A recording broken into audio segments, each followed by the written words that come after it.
we think we got better tonight. I do want to start by thanking Danny Green. I really wanted to get him the fourth ring. But I think we haven't seen the last of Danny, and he's been a warrior for us. And I'm not allowed to talk about that. I just thought I realized. You just can't talk about I just can't. the rest of it. It's gonna be like a Giambi press conference. All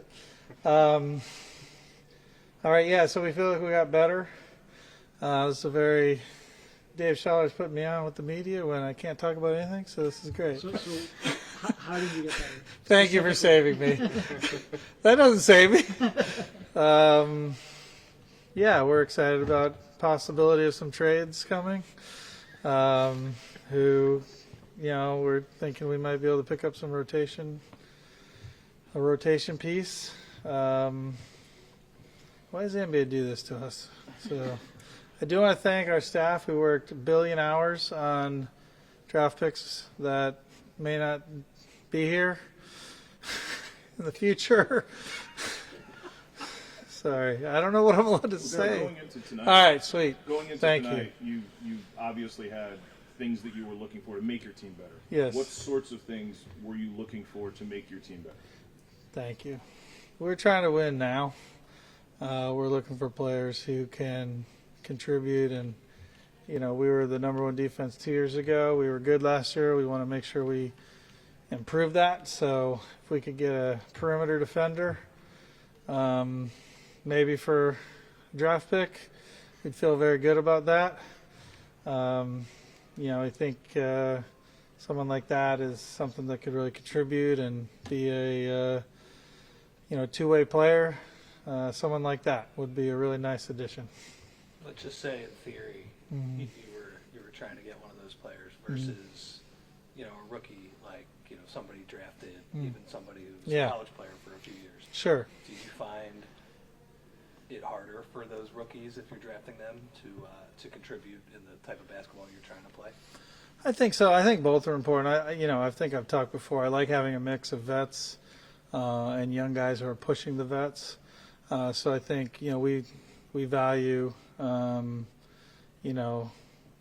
draft picks pretty highly. We've had a great track record before I got here with our great staff. Shout out to them who are here till 1 or whatever time it is, like you guys were.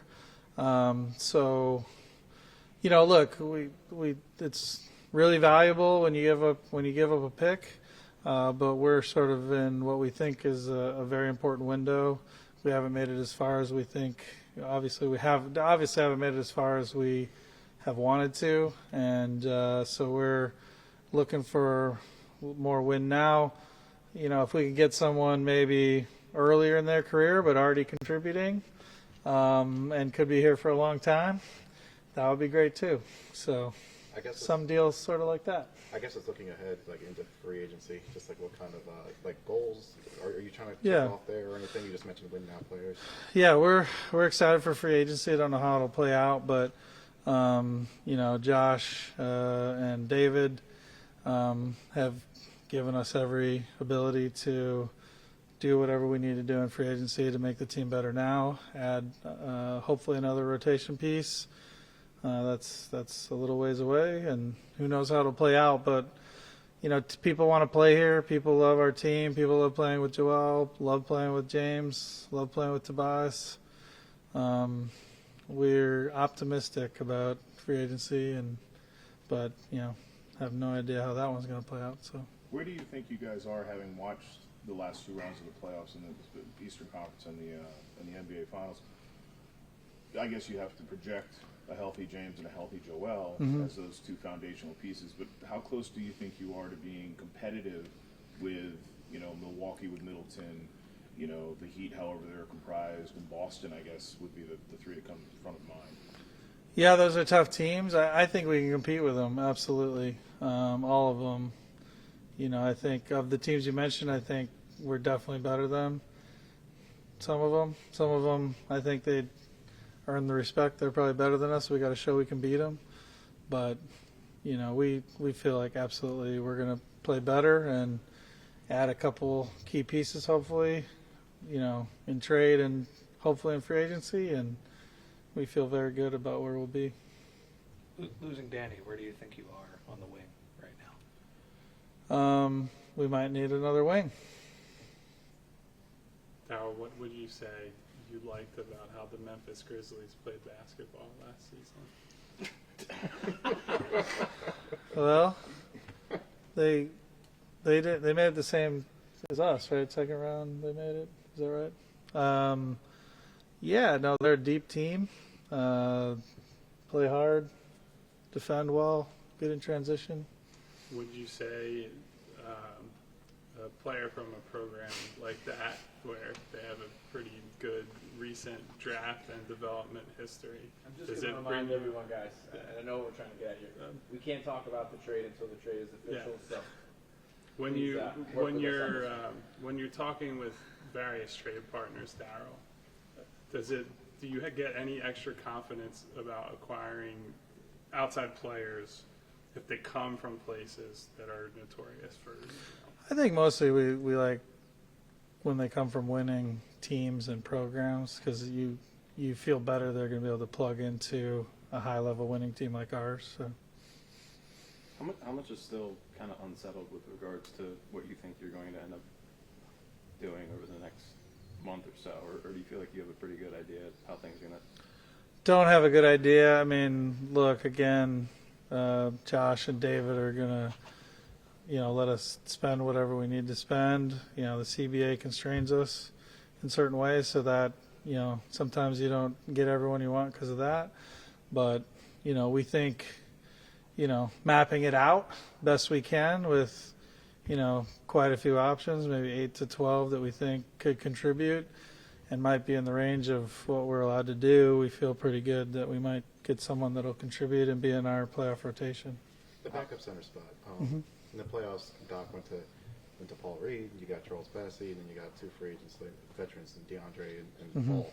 Like, when you look at the backup center options, that's something you want to maybe give Paul Reed and Charles Bassey a chance, or does he want to go into free agency? Like, how would you want to kind of address that? Yeah, no, I know Coach Rivers very excited what Paul Reed gave us down the stretch. And generally guys don't really contribute much in their first year, but, Bassey was a D-League champion with the Blue Coats and then champion runner-up. They got 2 championships in the G League now. It's awesome.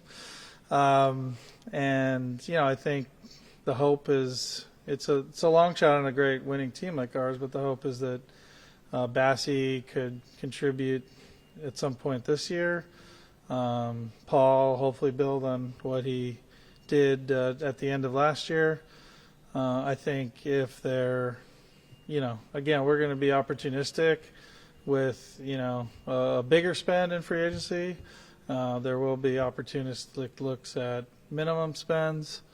But I think the bar will be high on like a minimum spend at sort of the backup center spot because we feel like we got some guys who can contribute.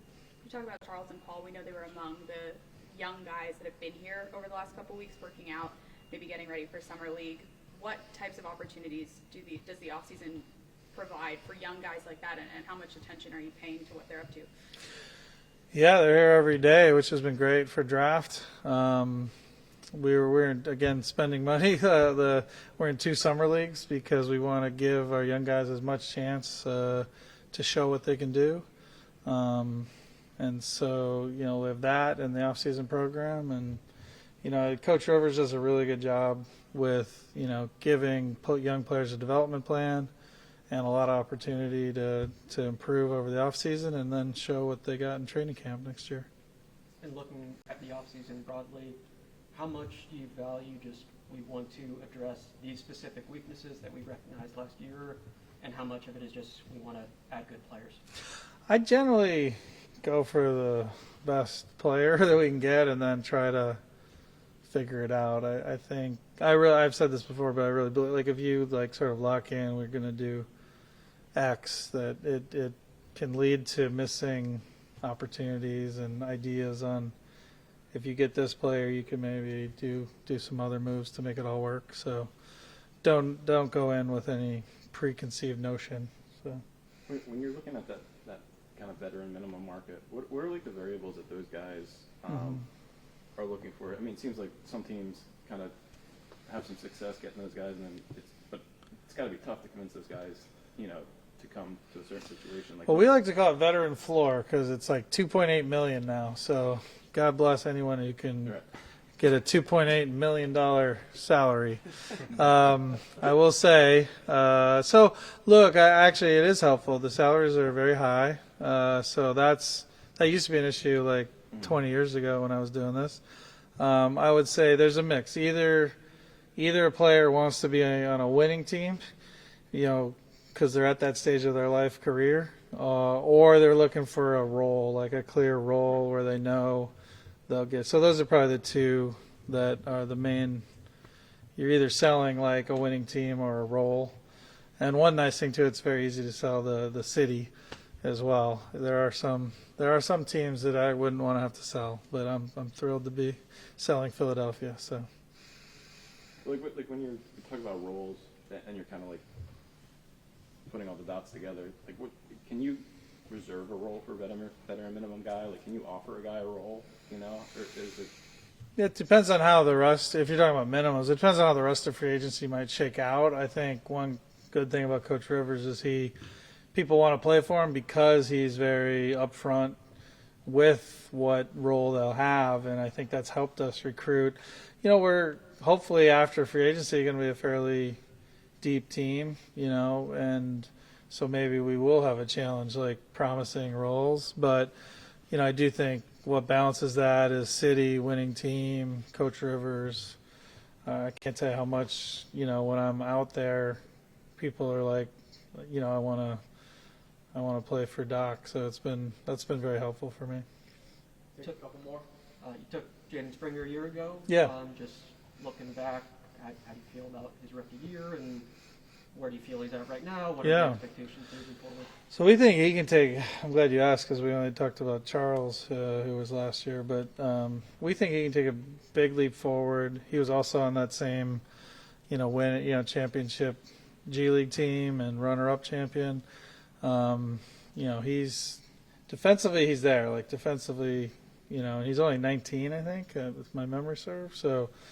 So he's defensively an NBA player, or like there in my opinion. And then the offense was really coming on strong. He had some injury issues with the G League last year, in and out with it was sort of a nagging thing that is over. So I think a lot of guys take a huge step forward year two. I think we expect that with Jaden. He'll be playing summer league. Yeah. Mm-hmm. Yep. Is there any plans to bring Philip Petrusov over to like one more for the summer league, or just keep him over there? Yeah, I'm just remembering. I think So Philip will be playing with our team. Yep. So we're excited about that. He had a great year overseas. Played on like one of the best teams overseas, and played well. So we'll see what we got there. Do you anticipate a fairly quick resolution to James Harden's contract decisions, negotiations? Well, we can't talk yet, so I would expect. Actually, I don't know. We'll have conversations with them, and as you guys have heard, it's a mutual love fest. So we feel like we'll work it out. So. What about a guy like Charlie Brown Jr., who you had on the two-way last year? Do you see him being able to maybe carve out something or a role? Yeah, look, a lot of guys got a chance last year because of COVID and all that, and Charlie really, really helped. Showed he could be a defender. That was a big step for him. I know I keep talking about the G League, also on the G League champion team. We think he's got a shot. Nice thing because of COVID, the two-ways get more of a chance to play. There's less rules on making it hard, so I could see him getting minutes for sure. While we're sort of going around the horn with that group. He said two more questions. Go ahead, Dog. That was just a joke. Go ahead. Sorry. I was just going to ask about Isaiah Joe because we hadn't touched on Yes, him yet. thank you. And sort of what you've seen from him, what excites you about him. No, I think again he's got a chance to take a big step forward. He's going to play with our summer teams. I think show what he can do. Look, we were a deep team, so he didn't get a ton of. He like had sort of he was like whenever we had like COVID stuff, he was out too. He didn't get as much of a chance as I was hoping he would, given just how all the injuries timed last year. So I think he's got a real chance to show us what he can do as well.